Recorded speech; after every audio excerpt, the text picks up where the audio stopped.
రాష్ట్ర అసెంబ్లీలో బడ్జెట్పై చర్చ సందర్భంగా అధికార కాంగ్రెస్ ప్రతిపక్ష బీఆర్ఎస్ సభ్యుల మధ్య వాడావేడి వాదనలు జరిగాయి. బీఆర్ఎస్ తరపున చర్చను ప్రారంభించిన కడియం శ్రీహరి ఎన్నికల సందర్భంగా కాంగ్రెస్ పార్టీ ఇచ్చిన హామీలకు అధికారంలోకి వచ్చిన తర్వాత కాంగ్రెస్ పాలకులు అనుసరిస్తున్న విధానాలకు సంబంధం లేదని విమర్శించారు. మేడిగడ్డ బ్యారేజీపై కాంగ్రెస్ పార్టీ చేసిన రాద్ధాంతంపై కూడా ఆయన విమర్శలు చేశారు. అసెంబ్లీలో కడియం మాట్లాడుతూ ఉండగా కాంగ్రెస్ మంత్రులు ఎమ్మెల్యేలు అడుగడుగునా అడ్డు తగిలారు. ఓ సందర్భంలో కాంగ్రెస్ ఎమ్మెల్యే రాజగోపాల్ రెడ్డి మాట్లాడుతూ కడియం గతంలో రాజయ్య నుంచి ఉప ముఖ్యమంత్రి పదవిని లాక్కున్నాడని విమర్శించారు. బీఆర్ఎస్ అధినేత కేసీఆర్ పై కూడా విమర్శలు చేశారు. ప్రతినిధిగా తెలంగాణ ప్రజలకు ప్రతినిధిగా నిండు శాసనసభలో మీరే సహనం కోల్పోయి మీరే వాడరాని భాషను మాట్లాడితే మీరు ఒక ఎగ్జాంపుల్ను సెట్ చేసినట్టుగా భావించవలసి వస్తుంది. ఇది మంచి పద్ధతి కాదు అధ్యక్ష. నేను ముఖ్యమంత్రి గారు సమయం పాటించాలని నేను కోరుతున్నా. వారికి ఓ ప్రధానమైన బాధ్యత ఉంటుంది. వారి పట్ల రాష్ట్ర ప్రజలకు గౌరవం ఉంటుంది.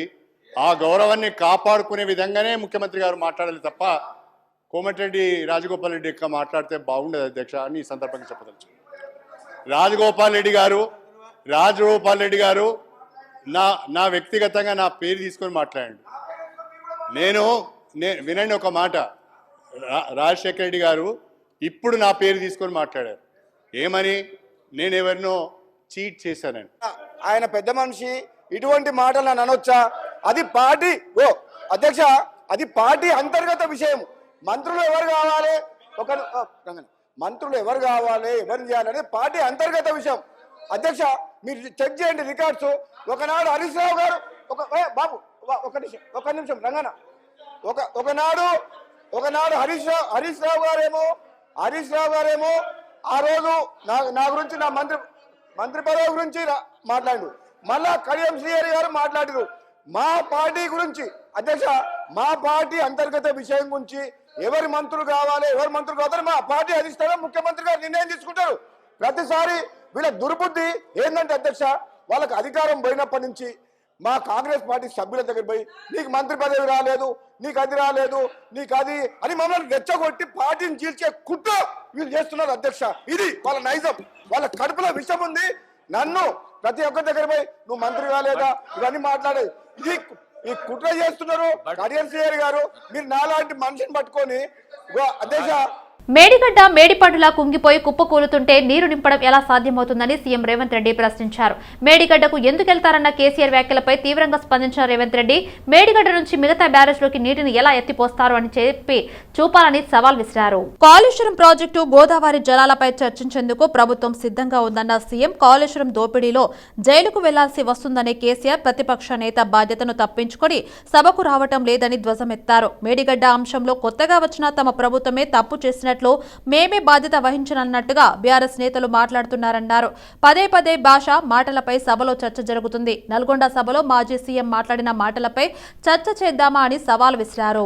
కొత్తగా వచ్చిన ప్రభుత్వమే ఏదో తప్పు చేసినట్టు, ఈ తప్పుకు కొత్తగా వచ్చిన వాళ్ళే బాధ్యత అయినట్టు, అదేవిధంగా పదే భాష గురించి మాటల గురించి మీరు ఇట్లా అంటుండ్రు, మీరు అట్లా అంటుండ్రు, మమ్మల్ని గౌరవిస్తలేరు అని ఏదైతే చర్చ జరుగుతుందో, మాజీ ముఖ్యమంత్రి గారు నిన్న నల్గొండ జిల్లాలో వాడిన భాష మీద చర్చ చేద్దామా అధ్యక్ష? ఏం బీకనిక పోయినరని అడుగుతాడా అధ్యక్ష? మాజీ ముఖ్యమంత్రిగా 10 ఏళ్లు పనిచేసి, కేంద్ర మంత్రిగా పనిచేసి, రాష్ట్ర మంత్రిగా పనిచేసి, శాసనసభ్యుడిగా పనిచేసి, పార్లమెంటుగా పనిచేసి, గొప్పలు చెప్పుకొని జబ్బలు జరుచుకునే ఉద్యమకారుని అనేటాయన ప్రధాన ప్రతిపక్ష పార్టీ హోదాలో ఉండి ఒక రాష్ట్ర ముఖ్యమంత్రిని పట్టుకొని ఏం బీకనిక పోయినావు అని అడిగితే, రా ఇప్పటికే ప్రజల్ని ప్యాంట్ ఊడబిక్కురు, ఉన్న అంగి చొక్కా కూడా ఊడబిక్తాం. తెలంగాణ ప్రజలు మొన్న జరిగిన ఎన్నికలలో మీ ప్యాంట్ ఊడబిక్కిరు. ఇవాళ ఆ ప్యాంటు ఊడబీకితే చెప్పుకునే దిక్కులేక బొక్కబోర్లో పడితే బొక్కలు ఇరిగినాయి మీకు. అయినా మీ బుద్ధి మారలేదు. ఒక ముఖ్యమంత్రిని పట్టుకొని ఏం బీకనిక పోయినావని అడుగుతారా అధ్యక్ష? ఇదేనా తెలంగాణ సాంప్రదాయము? ఈ రోజు నేను మళ్ళీ అడుగుతున్నా అధ్యక్ష, ఈరోజు మేడిగడ్డ మేడిపండులాగా కుంగిపోతే మేడిగడ్డల నీళ్లు నింపడానికి అవకాశం ఉందా అధ్యక్ష? ఇవాళ మీరే సాగునీటి పారుదల శాఖ మంత్రులుగా పనిచేసారు కదా. చంద్రశేఖరరావు గారు హరీష్ రావు గారు ఇద్దరు సాగునీటి పారుదల శాఖ మంత్రిగా పనిచేశారు కదా అధ్యక్ష, ఈరోజు వాళ్ళకే పెత్తనం ఇస్తాం. కాంగ్రెస్ పార్టీ రాజ్యసభ అభ్యర్థులపై రెండో లిస్టు రిలీజ్ చేసింది. 3 రాష్ట్రాల్లోని రాజ్యసభ అభ్యర్థులను ప్రకటించగా తెలంగాణ నుంచి ఇద్దరిని ఎంపిక చేసింది. కాంగ్రెస్ హైకమాండ్ కాంగ్రెస్ సీనియర్ నేత మాజీ కేంద్ర మంత్రి రేణుకా చౌదరిని రాజ్యసభ అభ్యర్థిగా ఎంపిక చేశారు. మరో అభ్యర్థిగా ఎం అనిల్ కుమార్ యాదవ్ కు ఎంపిక చేసింది హైకమాండ్. ఈ మేరకు AICC general secretary KC Venugopal అధికారికంగా లిస్టు రిలీజ్ చేశారు. రేణుకా చౌదరికి రాజ్యసభ అనేది కొంతకాలంగా కాంగ్రెస్ పార్టీ వర్గాల్లో ప్రచారం జరుగుతూనే ఉంది. మరో అభ్యర్థి అనిల్ కుమార్ యాదవ్ మాత్రం చాలా మంది ఊహించారు. పీసీసీ ఉపాధ్యక్షుడు అంజన్ కుమార్ యాదవ్ కుమారుడు అనిల్ కుమార్ యాదవ్ ను రాజ్యసభకు ఎంపిక చేసింది. కర్ణాటక రాష్ట్రం నుంచి అజయ్ మాకెన్, నసీర్ హుస్సేన్, జీసీ చంద్రశేఖర్లను రాజ్యసభకు ఎంపిక చేసింది హైకమాండ్. ఇక మధ్యప్రదేశ్ రాష్ట్రం విషయానికి వస్తే అశోక్ సింగ్ పేరును ఖరారు చేసింది అధిష్టానం. ఫిబ్రవరి 27వ తేదీన రాజ్యసభకు పోలింగ్ జరగనుంది. భారతీయ జనతా పార్టీ శాసనసభాపక్ష నేతగా ఏలేటి మహేశ్వరరెడ్డిని నియమిస్తూ ఆ పార్టీ రాష్ట్ర అధ్యక్షుడు కిషన్ రెడ్డి లేఖ విడుదల చేశారు. ఉపనేతలుగా ఆదిలాబాద్ ఎమ్మెల్యే పాయల్ శంకర్, కామారెడ్డి ఎమ్మెల్యే కాటిపల్లి వెంకటరమణారెడ్డి వ్యవహరించారన్నారు. పార్టీ చీఫ్ విప్ గా సిర్పూర్ ఎమ్మెల్యే హరీష్ రావు బాబును నియమించారు. విప్ గా నిజామాబాద్ అర్బన్ ఎమ్మెల్యే ధన్పాల్ సూర్యనారాయణ గుప్తా వ్యవహరిస్తారని తెలిపారు. ట్రెజరర్ గా ఆర్మూర్ ఎమ్మెల్యే రాకేష్ రెడ్డిని నియమిస్తున్నట్టు వివరించారు. ఈ ఉత్తర్వులు తక్షణం అమల్లోకి వస్తాయని కిషన్ రెడ్డి వివరించారు. తెలంగాణ అసెంబ్లీ ఎన్నికల సమయంలో బీజేపీ అధికారంలోకి వస్తే బీసీని ముఖ్యమంత్రిని చేస్తామని చెప్పిన బీజేపీ కనీసం శాసనసభాపక్ష నేతను కూడా చేయలేకపోయిందనే విమర్శలు గుప్పమంటున్నాయి. బీసీ సామాజిక వర్గానికి చెందిన గోషామహల్ ఎమ్మెల్యే రాజాసింగ్ కు మినహా అందరికీ పదవులు కేటాయించడం గమనార్హం. బీజేపీ రాష్ట్ర అధ్యక్షుడు, శాసనసభాపక్ష నేత ఇద్దరు ఓసీలు, వీరిద్దరు ఒకే సామాజిక వర్గానికి చెందిన వారే కావడం అనేక విమర్శలకు తావితీస్తుంది. ప్రతిష్టాత్మక కాళేశ్వరం ప్రాజెక్టు కుంగిపోవడం రాజకీయంగా దుమారం రేపుతుంది. గత అసెంబ్లీ ఎన్నికల్లో విపక్షాలకు ప్రధాన అంశంగా మారిన ఈ బ్యారేజీపై వివాదం కొనసాగుతూనే ఉంది. ప్రపంచంలోని గొప్ప ప్రాజెక్టు కట్టామని ప్రచారం చేసుకున్న అప్పటి సీఎం కేసీఆర్ ఇప్పుడు దాని మాట ఎత్తడం లేదు. అధికారంలోకి వచ్చిన కాంగ్రెస్ ప్రభుత్వం విచారణతో గత ప్రభుత్వాన్ని ఇరకాటంలో పెడుతుంది. సీఎం రేవంత్ బృందం తాజా సందర్శన. ఈ నేపథ్యంలో మా బ్యూరో చీఫ్ శ్రీనివాస్ మరిన్ని వివరాలు అందిస్తారు. ప్రస్తుతం మనం కాళేశ్వరం ప్రాజెక్టులో కీలకమైనటువంటి బ్యారేజ్ ఏదైతే మేడిగడ్డ బ్యారేజ్ ఉందో దాంట్లో 3 పిల్లర్స్ కుంగిపోయి ఒక రాజకీయంగా ఒక కుదిపినటువంటి రాష్ట్రాన్ని ఒక రాజకీయ కుదుపుకు గురి చేసినటువంటి మేడిగడ్డ బ్యారేజ్ వద్ద ఉన్నాము. ఈ మేడిగడ్డ బ్యారేజ్ 19, 20, 21 పిల్లర్ వద్ద కుంగింది. దీన్ని అప్పటి బీఆర్ఎస్ ప్రభుత్వము ఒక ప్రతిష్టాత్మక ప్రాజెక్టుగా చాలా గొప్పగా ప్రచారం చేసుకుంది. అలా గొప్పగా ప్రచారం చేసుకుంది. దాదాపు 95,000 వ్యయం చేసింది ఇప్పటివరకు ఈ కాళేశ్వరం ప్రాజెక్టుకు. మొత్తం మీద 1,20,000 పైచీలకు అంచనా వ్యయంతో ప్రారంభించిన ఈ ప్రాజెక్టులో ఇప్పటివరకు 95,000 కోట్లు ఖర్చయ్యాయి. ఖర్చయిన తర్వాత కొన్నాళ్ళకే, ఇది నిర్మాణమైన కొన్నాళ్ళకే ఇది కుంగిపోవడం అనేది చాలా దీనిపైన ఒక పెద్ద రాద్ధాంతము, రాజకీయ రాద్ధాంతం మొదలైంది. ఇది నాణ్యత లోపం వల్లే ఇది జరిగింది. దీంట్లో వేలాది రూపాయలు అప్పట్లో ఉన్న అధికార పార్టీ బీఆర్ఎస్ అధినేత అప్పటి సీఎం కేసీఆర్ ప్రభుత్వము పెద్దలు వేలాది కోట్లు కాజేశారు. దానివల్లే ఈ నాణ్యత లోపం వల్లే ఈ పరిస్థితి జరిగింది. ప్రజాధనం అంతా వృధా అయిందని కాంగ్రెస్ పార్టీ అప్పట్లో ఎన్నికల్లో ప్రధాన ప్రచారాస్త్రంగా అటు కాంగ్రెస్ కావచ్చు ఇటు బీజేపీ కావచ్చు ప్రధానంగా ప్రచారం చేశాయి. ఆ తర్వాత బీఆర్ఎస్ ప్రభుత్వం ఓడిపోయి జనరల్ ఎలక్షన్లలో కాంగ్రెస్ అధికారం చేపట్టింది. ఎప్పుడైతే ఎన్నికలలో మొదలైనటువంటి ఈ ప్రచారం కావచ్చు, ఎన్నికల్లో మొదలైనటువంటి ఈ ప్రతి విమర్శలు ఇప్పటికి కూడా ఈ మేడిగడ్డ బ్యారేజ్పై చుట్టే తిరుగుతున్నాయి. రాష్ట్ర రాజకీయం అంతా ఒక మాటలో చెప్పాలంటే మేడిగడ్డ బ్యారేజ్ చుట్టూ, కాళేశ్వరం చుట్టే తిరుగుతున్న పరిస్థితి. గతంలో డిస్కవరీ ఛానల్లో గొప్పగా ప్రచారమైనటువంటి ఈ మేడిగడ్డ బ్యారేజ్ గురించి ప్రపంచమంతటికి తెలిసింది. ప్రపంచమంతా గొప్పగా ప్రచారం జరిగింది. ప్రపంచమంతా దీని గురించి తెలిసే పరిస్థితి ఏర్పడింది. కానీ ఇప్పుడు మరొక అదే బ్యారేజు వివాదంలో చిక్కుకున్న పరిస్థితి మనం చూస్తున్నాము. తాజాగా శాసనసభ సమావేశాల్లో కూడా సీఎం రేవంత్ రెడ్డి దీనిపైన శ్వేతపత్రం విడుదల చేయడము, దీన్ని చూసేందుకు ప్రతిపక్షాలను కూడా ఆహ్వానించడము అనేది జరుగుతూ ఉంది. గతంలోనే అంటే ఇప్పటికే విజిలెన్స్ విచారణ జరిగింది, దాని నివేదిక కూడా రావడం జరిగింది ప్రభుత్వానికి. సిట్టింగ్ జడ్జితో న్యాయ విచారణ చేసేందుకు కూడా ప్రభుత్వం కసరత్తు చేస్తున్న పరిస్థితుల్లో ఈ మేడిగడ్డ బ్యారేజ్ అనేది ఏంటి, ఎందుకు, ఎవరు బాధ్యులు, దీనికి ఎవరు బాధ్యత వహించాలనేది చర్చనీయాంశంగా మారిన పరిస్థితి.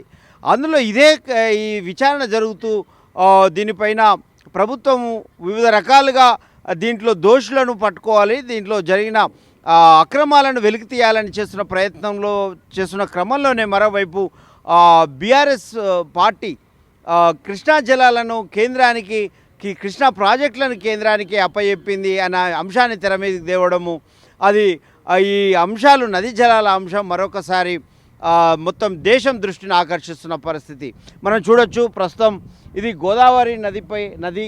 ఈ గోదావరి నది ఉమ్మడి కరీంనగర్ జిల్లా మంథని నియోజకవర్గంలో అంబటిపల్లి వద్ద నిర్మించినటువంటి ఈ మేడిగడ్డ బ్యారేజ్. ఇది మేడిగడ్డ బ్యారేజ్లో మనం చూసుకున్నట్లయితే 19, 20, 21 పిల్లర్లు కుంగినాయని నిపుణులు గుర్తించారు. దానిపైనే ఇప్పుడు ప్రస్తుతం చర్చ జరుగుతున్న పరిస్థితి. అయితే ఈ బ్యారేజ్ నది ప్రవహిస్తున్న సమయంలో నీటిని మళ్లించి వివిధ రిజర్వాయర్లకు నిల్వ చేసుకునే ఒక సదుపాయం కోసం ఈ బ్యారేజ్ నిర్మించడం జరిగింది. ఈ బ్యారేజ్ నుంచి మొదటి నుంచి కూడా ఈ బ్యారేజ్ నిర్మాణం కావచ్చు, డిజైన్ విషయంలో కావచ్చు వివాదం జరుగుతూనే ఉంది. రీడిజైన్ చేయడం ముందు ప్రణాళికలో భాగంగా గతంలో ప్రభుత్వాలు కాంగ్రెస్ హయాంలో దీన్ని ప్రాణహిత చేవేళ్ల అంబేద్కర్ సుజల స్రవంతి అనే ఒక ప్రాజెక్టును తలపెట్టారు. అప్పట్లో 38,000 కోట్లతోనే దీన్ని అంచనా వ్యయంతో చేయాలని ప్రతిపాదించారు. కానీ ఆ తర్వాత డిజైన్లన్నీ మార్చి అప్పటి సీఎం కేసీఆర్ బీఆర్ఎస్ పరిపాలన వచ్చాక, తెలంగాణ వచ్చాక దాన్ని కాళేశ్వరం ప్రాజెక్టుగా మార్చడం మొదలైంది. అప్పటి నుంచి దీని మీద విమర్శలు వస్తూనే ఉన్నాయి. అయినప్పటికీ బీఆర్ఎస్ అధినేత అప్పటి సీఎం ఆ విమర్శలను పరిగణలోకి తీసుకోలేదు, ఎవరి సలహా పట్టించుకోలేదు అన్న ఒక విమర్శ ఉంది. ఇంజనీరింగ్ నిపుణులు కూడా అభిప్రాయాలను కూడా లెక్కలోకి తీసుకోలేదు. అంతా తన సొంత ఆలోచనతోటే ఈ కాళేశ్వరం ప్రాజెక్టులో మేడిగడ్డ బ్యారేజ్ను నిర్మించారు అనే ఒక అపవాదు, విమర్శ అయితే ఉంది. ఈ నేపథ్యంలోనే ఇప్పుడు ఈ మేడిగడ్డ బ్యారేజ్లో పిల్లర్లు కుంగిపోవడంతో అది ఎంత గొప్పగా ప్రచారం జరిగిందో అంత దాని లోపాలంతా బయటపడడంతో అంత ఎక్కువగా దుష్ప్రచారం కావచ్చు, అంత ఎక్కువగా నెగటివ్ ప్రచారం కావడం జరుగుతున్న పరిస్థితి.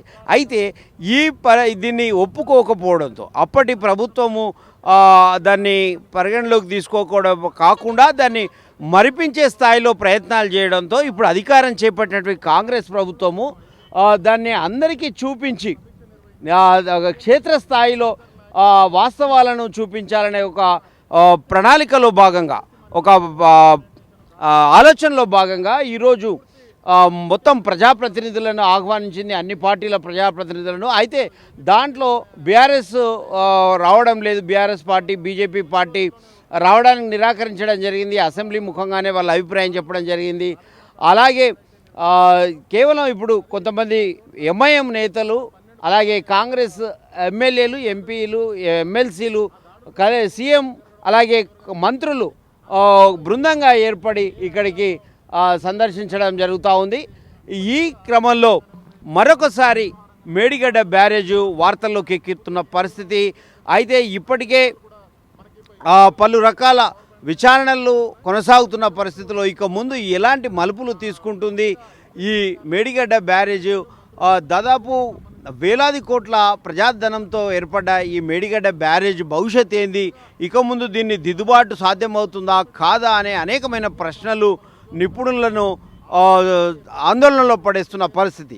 వీడియో జర్నలిస్ట్ మేడిగడ్డ బ్యారేజ్ నుంచి వీడియో జర్నలిస్ట్ మధుతో శ్రీనివాస్, సిటీ విజన్, హైదరాబాద్. బోధన రుసుముల పెండింగ్ బకాయిల్ని త్వరగా విడుదల చేయాలని ఎంఐఎం శాసనసభాపక్ష నేత అక్బరుద్దీన్ కోరారు. ఓటాన్ అకౌంట్ బడ్జెట్పై చర్చల్లో పాల్గొన్న ఆయన 4-5 ఏళ్లుగా బోధన రుసుములు నిధులు విడుదల కాకపోవడం వల్ల విద్యార్థులు చాలా ఇబ్బందులు పడుతున్నారని గుర్తు చేశారు.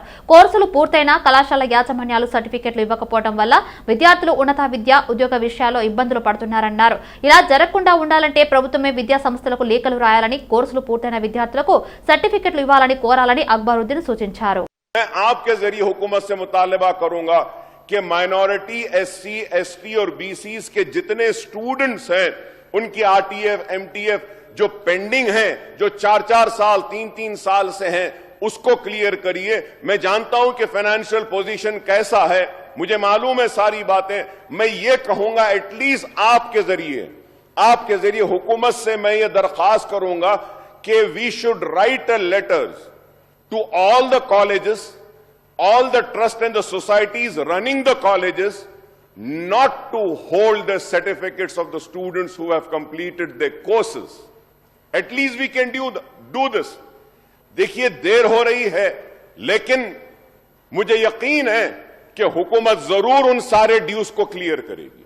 So we should issue a letter to the colleges stating that they should not hold the certificates. They should release the certificates and government will make the payment. This is very important.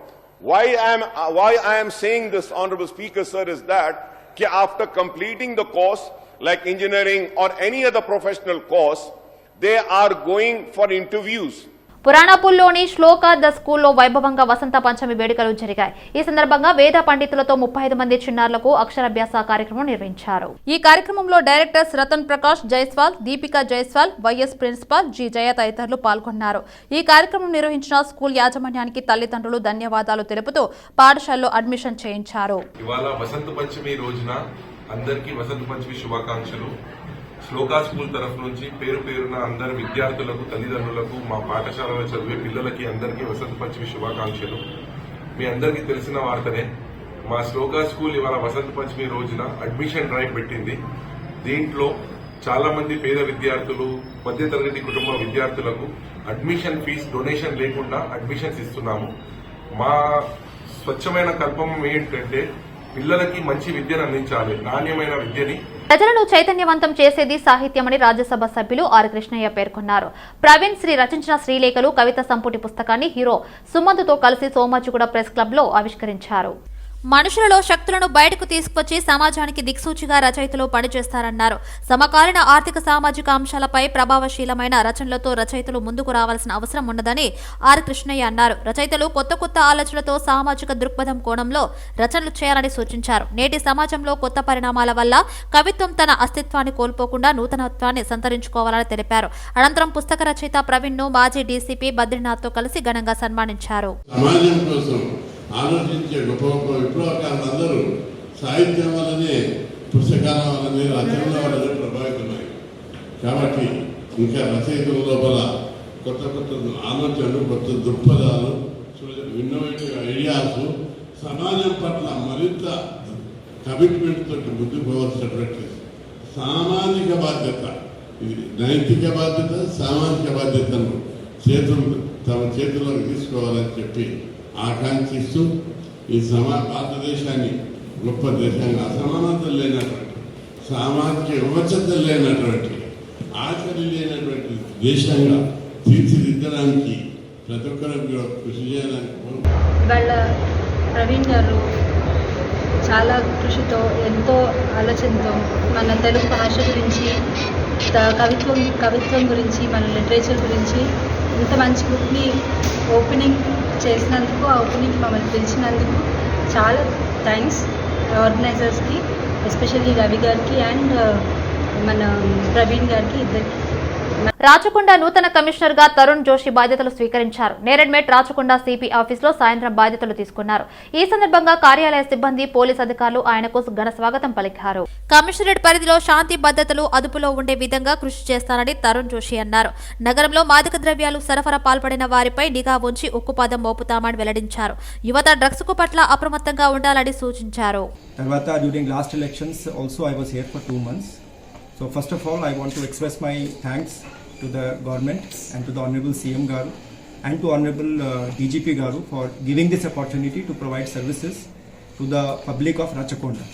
So, na taraf nunchi kachitanga full commitment and professional manner lo ikkada pani chestanu, and because Rachakonda is one of the main commissionerate along with Hyderabad and Cyberabad, but the unique thing is that maku urban areas unnai, tarvata rural areas kuda unnai. So our focus will be to improve the services to the citizens of Rachakonda by providing basic policing, improving our services, having more visibility in the public space, and also having better interface with the community by engaging them, engaging the youth and engaging the public. MIM నేత అసారుద్దీన్ ఓవైసీపై BJP MLA Raja Singh కీలక వ్యాఖ్యలు చేశారు. తెలంగాణలో అక్రమంగా బంగ్లాదేశ్ నుంచి వచ్చి మహిళలు చాంద్రాయణగుట్ట అండగా ఆన్లైన్లో సెక్స్ రాకెట్ నడుపుతున్నారని బీజేపీ ఎమ్మెల్యే రాజాసింగ్ మండిపడ్డారు. ఎంఐఎం నేత అసారుద్దీన్ ఓవైసీ ఇంట్లో బంగ్లాదేశ్ మహిళలు నివాసం ఉంటూ సెక్స్ రాకెట్ నడుపుతుంటే అసారుద్దీన్ చర్యలు తీసుకోవడం లేదని ఆగ్రహం వ్యక్తం చేశారు. నగరంలో ఇతర దేశస్తులు అక్రమంగా చొరబాటుపై ప్రత్యేక టీంను ఏర్పాటు చేసి సీఎం రేవంత్ రెడ్డి చర్యలు తీసుకోవాలని రాజాసింగ్ కోరారు. ఒక 20 years ఒక అమ్మాయి అఖ్తర్ బేగం బంగ్లాదేశ్ నుంచి కోల్కతా వస్తుంది ఇన్లీగల్గా. కోల్కతా నుంచి సికింద్రాబాద్ స్టేషన్ వస్తుంది. సికింద్రాబాద్ స్టేషన్ నుంచి చంద్రాయన్ గుట్టాలో వచ్చి అక్కడ ఒక్క ఇంట్లో ఉంటుంది. ఆ ఇల్లు ఎవరిదంటే మొహమ్మద్ సల్మాన్ భార్య షేక్ సానియా. ఆ షేక్ సానియా అమ్మ కూడా బంగ్లాదేశీ. వాళ్ళు ఎప్పుడు వచ్చినారు ఏంది తెలియదు, కానీ సెక్స్ ర్యాకెట్స్ వాళ్ళు నడుపుతున్నారు. ఇద్దరిలో ఏదో కొట్లాట జరిగింది, ఏదో ప్రాబ్లం జరిగిన తర్వాత పోలీస్ దృష్టికి వచ్చింది. అది కూడా వాళ్ళ ఇద్దరు దాంట్లోనే ఎవరైనా ఫోన్ చేసిన తర్వాతనే. అప్పుడు మన పోలీసు వాళ్ళకి తెలిసింది బంగ్లాదేశ్ నుంచి ఇనిగల్గా ఒక అమ్మాయి ఇక్కడ వచ్చి సెక్స్ ర్యాకెట్స్ నడుపుతుందని. ఆయన సపోర్ట్ కూడా ఆయన ఒక పెద్ద గ్రూప్ తయారు చేసి కూడా ఇంటర్నేషనల్ సెక్స్ ర్యాకెట్ వెళ్ళి నడుపుతారని. సంత్ సేవాలాల్ జయంతిని ఆప్షనల్ హాలిడేగా కాకుండా సాధారణ సెలవు దినంగా ప్రకటించాలని ఎస్టీ మోర్చా రాష్ట్ర అధ్యక్షుడు కళ్యాణ్ నాయక్ ప్రభుత్వాన్ని డిమాండ్ చేశారు. ఈ నేపథ్యంలో ఉస్మానియా యూనివర్సిటీ ఎన్సీసీ గేట్ వద్ద నిరసన వ్యక్తం చేసి సీఎం రేవంత్ రెడ్డి దిష్టి బొమ్మను దహనం చేయడానికి యత్నించగా పోలీసులు అడ్డుకున్నారు. ఆప్షనల్ హాలిడేగా ప్రకటించడాన్ని వ్యతిరేకిస్తున్నామని, రాష్ట్ర ప్రభుత్వం రేపు సేవాలాల్ జయంతి సందర్భంగా ఆప్షనల్ హాలిడేగా కాకుండా సాధారణ సెలవు దినంగా ప్రకటన చేయాలని కళ్యాణ్ నాయక్ కోరారు. అదేవిధంగా సంత్ సేవాలాల్, కొమరం భీమ్ల భారీ విగ్రహాలను హైదరాబాద్ లో నెలకొల్పాలని కోరారు. భారతీయ జనతా పార్టీ ఎస్టీ మోర్చా ఆధ్వర్యంలో సేవాలాల్ జయంతిని ప్రభుత్వము సెలవు దినంగా ప్రకటించాలని, అదేవిధంగా కొమరం భీం జయంతిని కూడా అక్టోబర్ 22వ తారీఖు నాడు కూడా సెలవు దినం ప్రకటించాలని, కొమరం భీం విగ్రహం హైదరాబాద్ నడి ఒడ్డున వెంటనే ప్రతిష్ఠించాలని, అదేవిధంగా సేవాలాల్ విగ్రహం కూడా బంజారా హిల్స్లో ఏర్పాటు చేయాలని శాంతియుతంగా ప్రజాస్వామ్యబద్ధంగా నిరసన కార్యక్రమం చేపడుతుంటే ఇవాళ ప్రజాపాలన అంటున్న రేవంత్ రెడ్డి గారు గత 20 రోజుల నుంచి భారతీయ జనతా పార్టీ సేవాలాల్ జయంతి సెలవు దినం ప్రకటించాలని ఒక వినతి పత్రం ఇవ్వాలని మేము గత 3 రోజుల క్రితం కూడా ఈ రాష్ట్ర ముఖ్యమంత్రికి కావచ్చు, అధికారులకు కావచ్చు.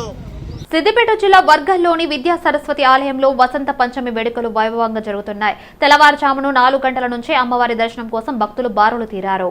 క్షేత్రం పీఠాధిపతి మధుసూదన సరస్వతి స్వామి ఆధ్వర్యంలో గణపతి పూజ, అమ్మవారికి సుగంధ ద్రవ్యాలు, పంచామృతాలతో అభిషేకాలు నిర్వహించారు. అలంకరణ అనంతరం అమ్మవారు విద్యాజ్యోతిగా భక్తులకు దర్శనమిచ్చారు. వేలాది మంది అక్షరాభ్యాసం కోసం తరలివచ్చారు. మరింత సమాచారం మా ప్రతినిధి అశోక్ అందిస్తారు. నటుడు నిర్మాత బండ్ల గణేష్ కు 1 ఏడాది జైలు శిక్ష పడింది. బాకీ చెల్లించే నిమిత్తం ఇచ్చిన చెక్కు చెల్లని కేసులో ఒంగోలు 2వ అదనపు మున్సిపల్ మెజిస్ట్రేట్ భానుసాయి జైలు శిక్ష జరిమానా విధించారు. జెట్టి వెంకటేశ్వర్లు అనే వ్యక్తికి బండ్ల గణేష్ 95 లక్షలు చెల్లించాల్సి ఉండగా అందుకు సంబంధించి నగదును చెక్ రూపంలో ఇచ్చారు. వెంకటేశ్వర్లు ఆ చెక్ను నగదుగా మార్చుకునే నిమిత్తం బ్యాంకుకు తీసుకెళ్లగా ఖాతాలో నగదు లేకపోవడంతో అది కాస్త బౌన్స్ అయింది. దీనిపై ఆయన న్యాయస్థానాన్ని ఆశ్రయించారు. కేసును విచారించిన మెజిస్ట్రేట్ నిందితుడిపై నేరం రుజువు కావడంతో 1 ఏడాది జైలు శిక్ష, 95 లక్షల 10,000 జరిమానా వేశారు. జరిమానాలోని 95 లక్షలను ఫిర్యాదుకి పరిహారంగా చెల్లించాలని తీర్పునిచ్చారు. ఈ తీర్పును అప్పీలు చేసుకునేందుకు కోర్టు నెల రోజుల గడువు ఇచ్చింది.